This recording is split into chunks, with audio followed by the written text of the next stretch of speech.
আগামী 12 ফেব্রুয়ারি জাতীয় নির্বাচনে নির্ধারিত হবে দেশের পরবর্তী সরকার। তবে 24-এর অভ্যুত্থানের পর জুলাই স্মৃতি জাদুঘর করা হয়েছে গণভবন।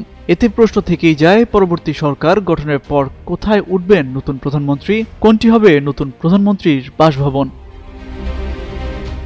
সূত্র বলছে, আপাতত পরবর্তী প্রধানমন্ত্রীর সরকারি বাসভবন নিয়ে কোনো সিদ্ধান্ত হয়নি। বিষয়টি পরবর্তী সরকারের হাতেই ছেড়ে দিয়েছে অন্তর্বর্তী সরকার। এ কারণে এ বিষয়ে কমিটি গঠন এবং কিছু সুপারিশ পেলেও এখন তা কার্যকর হচ্ছে না। 24-এর গণ অভ্যুত্থানে আওয়ামী লীগ সরকারের পতনের দিন জনতার দখলে চলে যায় তৎকালীন প্রধানমন্ত্রী শেখ হাসিনার সরকারি বাসভবন গণভবন। শেখ হাসিনা জনরোষে পালিয়ে যাওয়ার পরই সাধারণ মানুষ গণভবনে ঢুকে পড়ে বিজয় উদযাপন করে। পরে সরকার গণভবনকে জুলাই স্মৃতি জাদুঘরে রূপান্তর করেছে।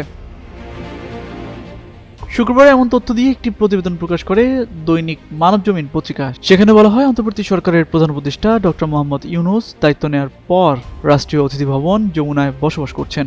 নির্বাচিত সরকারের পরবর্তী প্রধানমন্ত্রী সরকারি বাসভবন নিয়ে গঠিত কমিটি যেসব বিকল্প প্রস্তাব দিয়েছে সেগুলো সুবিধাজনক হচ্ছে না বলে সরকার কোনো উদ্যোগ নেয়নি। যেহেতু সরকার প্রধান এখন যমুনায় থাকছেন, পরবর্তী সরকার প্রধানও এখান থেকেই শুরু করবেন। পরবর্তী সরকার এ বিষয়ে সিদ্ধান্ত নেবে।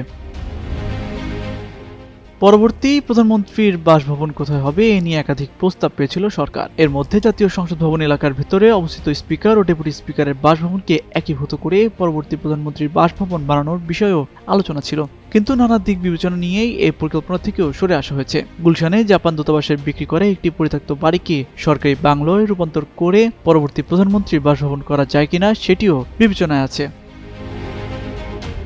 নির্বাচিত নতুন সরকারের প্রধানমন্ত্রী মন্ত্রীরা কোথায় থাকবেন সে বিষয়ে সুপারিশ করতে গৃহায়ন ও গণপূর্ত মন্ত্রণালয় 7 জুলাই উচ্চ পর্যায়ে একটি কমিটি করেছিল। এই কমিটি রাজধানীর বেশ কিছু এলাকা সরেজমিনে পরিদর্শন শেষে 20 জুলাই মন্ত্রণালয়ে প্রতিবেদন জমা দেয়। গৃহায়ন ও গণপূর্ত মন্ত্রণালয় গঠিত কমিটি তাদের প্রতিবেদনে বলেছে, রাষ্ট্রীয় অতিথি ভবন যমুনা এবং হেয়ার রোডের 24 ও 25 নম্বর বাংলো বাড়িকে সমন্বিত পরিকল্পনার মাধ্যমে নতুন প্রধানমন্ত্রীর বাসভবনের জন্য বিবেচনা করা যেতে পারে। এ বিষয়ে যোগাযোগ করা হলে মন্ত্রিপরিষদ সচিব ডক্টর শেখ আব্দুর রশিদ গণমাধ্যমকে বলেন, নতুন প্রধানমন্ত্রী আপাতত যমুনায় থাকবেন, এটি ধরে রাখা হয়েছে।